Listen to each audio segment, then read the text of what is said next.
ایک دفعہ کا ذکر ہے کہ ایک کوا تھا۔ ایک دن شدید گرمی تھی اور کوا بہت پیاسا ہو گیا تھا۔ وہ پانی کی تلاش میں آسمان میں اڑتا رہا، لیکن کہیں بھی پانی نہ ملا۔ کوا تھک ہار کر ایک درخت کی شاخ پر بیٹھ گیا۔ اس کی چونچ خشک ہو رہی تھی اور وہ سوچنے لگا، پانی کہاں ملے گا؟ مجھے کچھ نہ کچھ کرنا ہوگا۔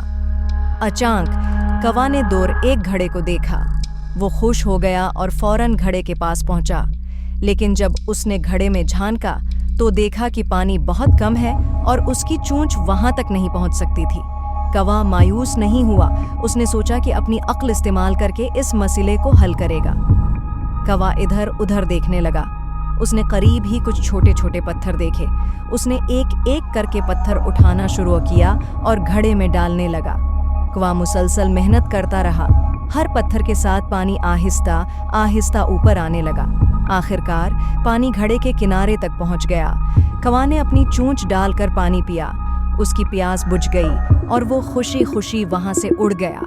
اس کہانی سے ہمیں یہ سبق ملتا ہے کہ عقل، حکمت اور محنت سے ہر مسئلہ حل کیا جا سکتا ہے۔